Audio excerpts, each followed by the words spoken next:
El antiguo Egipto fue una civilización que surgió cuando se agruparon los asentamientos situados en las fértiles riberas del río Nilo. Para entender la historia del antiguo Egipto, los historiadores la dividen en varios periodos que veremos a continuación. Los más importantes son el Imperio Antiguo, el Imperio Medio y el Imperio Nuevo. Históricamente, fue dividido en dos zonas geográficas diferenciadas, Alto y Bajo Egipto, al sur y al norte respectivamente. El símbolo del Alto Egipto era una corona blanca y el del Bajo Egipto una corona roja. Cuando veamos una combinación de las dos coronas, estaremos hablando de un Egipto unificado. La civilización egipcia se desarrolló durante más de 3000 años. Comenzó con la unificación de varias ciudades del Valle del Nilo, alrededor del 3150 a.C., y se da convencionalmente por terminada en el 31 a.C., cuando las tropas romanas de Octavio vencen a Marco Antonio, aliado y amante de la reina Cleopatra, la última gran gobernanta de una larga lista de faraones en Egipto. El Nilo fue la clave para el éxito de la civilización egipcia, ya que éste permitía el aprovechamiento de los recursos y ofrecía una significativa ventaja sobre otros oponentes. El Nilo cada año sufría enormes crecidas y se desbordaba. Esto creaba una extensa capa fértil depositada a lo largo de los bancos del Nilo que proporcionaba a la tierra ricos minerales y nutrientes, y por ende excelentes cosechas. No había en el mundo una tierra tan extensa que ofreciera tanto por tan poco. Este es el gran secreto de Egipto.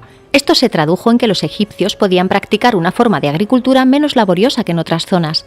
La población quedaba liberada de muchas tareas agrícolas y podía dedicar más tiempo y recursos al desarrollo cultural. Los egipcios aprendieron a controlar las crecidas del Nilo por medio de diques y canales, aumentando la superficie cultivable. Distinguieron entre 3 estaciones anuales: la de inundación, que va de julio a octubre, la de siembra, que va de octubre a marzo, y la de recolección, que va de marzo a junio. El Nilo, además de proporcionar enormes beneficios a los agricultores y por extensión al resto de la población, también favoreció el comercio, ya que el río funcionaba como una gran autopista comercial. Veamos a continuación los periodos históricos de la civilización egipcia. El periodo arcaico tiene lugar entre el 3100 y el 2700 a.C. Antes tiene lugar el periodo predinástico de Egipto, en el que surgieron 2 reinos independientes, el Alto y el Bajo Egipto. La tradición egipcia atribuye la unificación de los 2 Egiptos a Menes, quedando esto reflejado en las listas reales. Menes es también identificado con Narmer, fundador de la primera dinastía y el primer faraón que reinó sobre todo Egipto del que se tiene constancia. Este periodo arcaico lo conforman las dinastías primera y segunda. Bajo la dinastía tercera comienza el Imperio Antiguo. En el 2700 a.C. la capital se estableció definitivamente en Menfis. En la época de la tercera dinastía comenzó la costumbre de erigir grandes pirámides y monumentales conjuntos en piedra gracias al faraón Zoser. La pirámide escalonada de Zoser en Saqqara es la primera pirámide que surge como una superposición de mastabas. Con la cuarta dinastía llegan las 3 famosas pirámides que hoy en día es la gran postal de Egipto. Hablamos de las pirámides de los faraones Keops, Kefren y Micerinos, que componen la única maravilla del mundo antiguo que ha perdurado hasta nuestros días. A esta época le sigue una época de decadencia que comienza en el 2250 a.C. Es un periodo de hambruna y anarquía donde el poder de los faraones se descentralizó y se vio muy reducido hasta que Mentuhotep II vuelve a unificar el Alto y el Bajo Egipto en el 2050 a.C., fecha que marca el inicio del Imperio Medio. Es un periodo de gran prosperidad económica y expansión exterior, con faraones pragmáticos y emprendedores.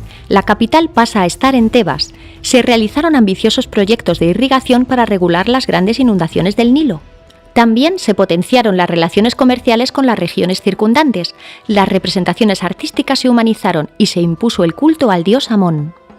A mediados del 1800 a.C., los Hicsos, un pueblo que tenía su origen en Canaán, invadieron el norte de Egipto y se establecieron en el delta del Nilo.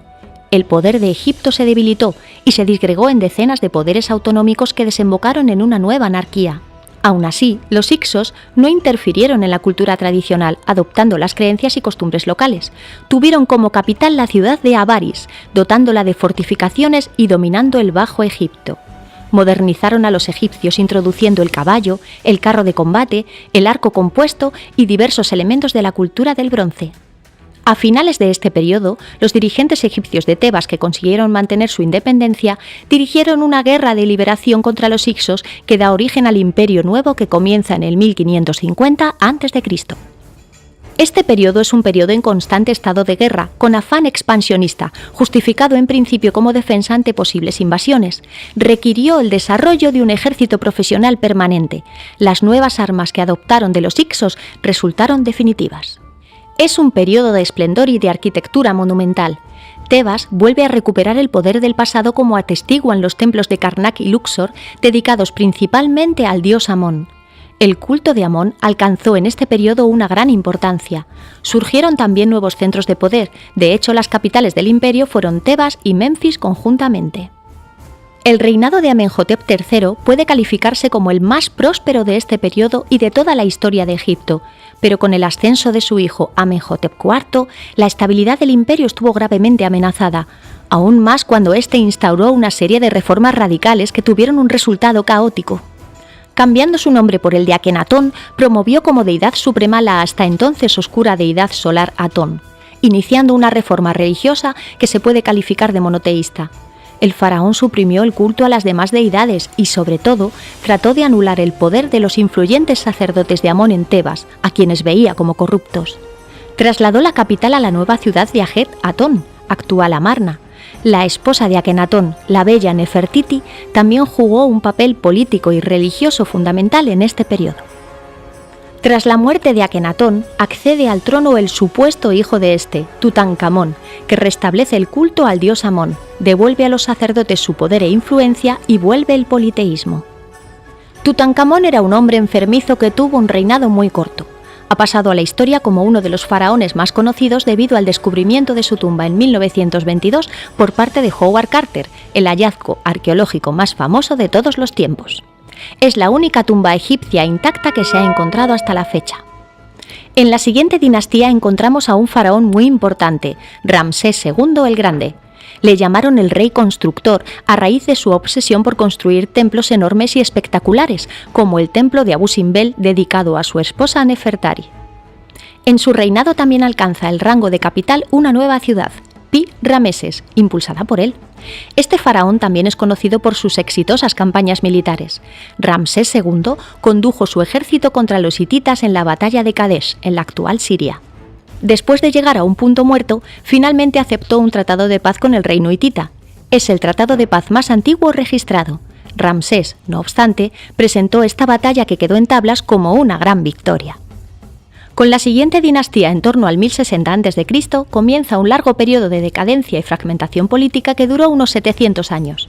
Egipto nunca volvería a recuperar su esplendor pasado. A lo largo de este periodo, Egipto sufrió el dominio de diferentes pueblos extranjeros, libios, palestinos, nubios, persas y griegos que llegaron a ocupar el poder. A pesar de ello, la civilización egipcia, lejos de quedar anulada, influyó enormemente sobre la cultura de los dominadores que adoptaron sus costumbres como propias.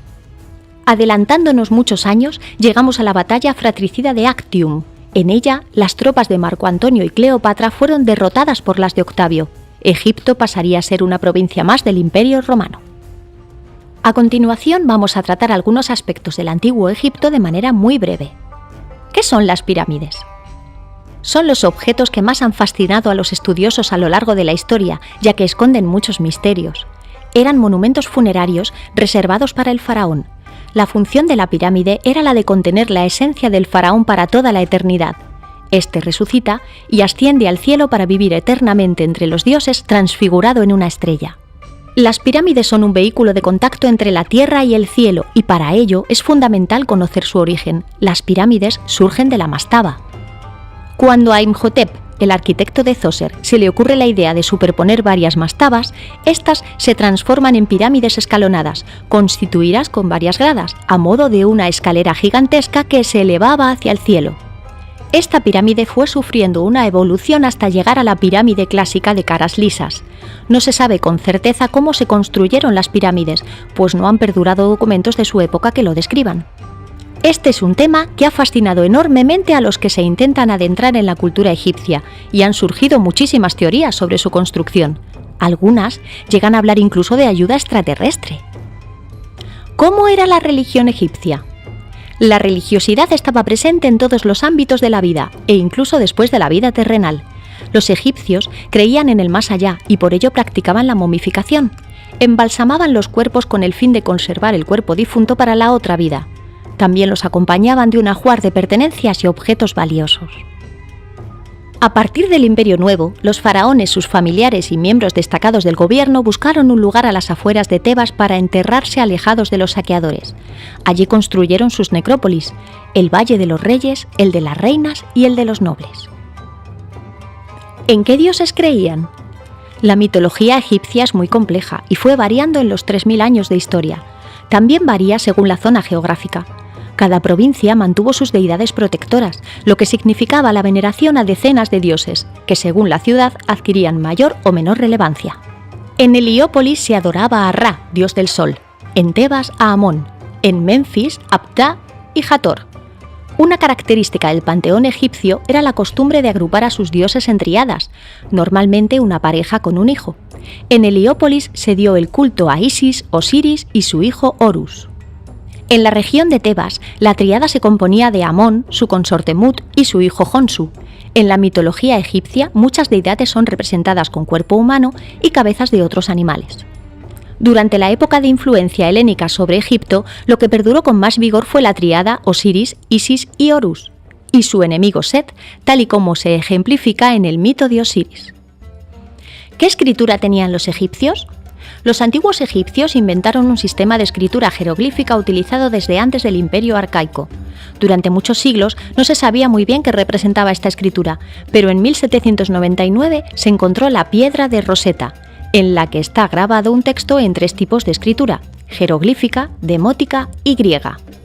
Gracias a esta piedra, Jean-François Champollion logró descifrar los jeroglíficos años más tarde. La escritura jeroglífica es muy compleja, pues los dibujos que conocemos con figuras pueden representar ideogramas, que serían la traducción figurativa del símbolo que representan, y fonogramas, representan sonidos del lenguaje egipcio, que son signos consonánticos simples, dobles, triples e incluso de 4 o más consonantes. Esto se enreda mucho más, ya que algunos ideogramas pueden ser a su vez fonogramas. Durante el antiguo, medio y nuevo imperio se calcula que existían alrededor de 700 símbolos jeroglíficos, mientras que en la época grecolatina su número aumentó a más de 6000. Complicado, ¿verdad? Para finalizar, vamos a ver cómo era la sociedad egipcia. Los egipcios organizaron su sociedad como una gran pirámide. En lo más alto se encontraba el faraón, al que el pueblo adoraba como a un dios. Los sacerdotes eran la segunda casta en importancia, ubicados por debajo del faraón. Su objetivo era satisfacer las necesidades de los dioses. Vivían de donaciones que estaban exentas de impuestos. En algunas épocas llegaron a tener casi más poder que el propio faraón. Detrás de los sacerdotes estaban los escribas. Trabajaban en todos los departamentos de la administración, componiendo y copiando textos y llevando tareas de contabilidad. Algunos llegaron a ser altos funcionarios. Era un oficio noble que se transmitía de padres a hijos. Después tenemos a los soldados. Luego tendríamos a comerciantes, artesanos, campesinos y en la base de la pirámide los esclavos, quienes tenían a su cargo la realización de las tareas más pesadas.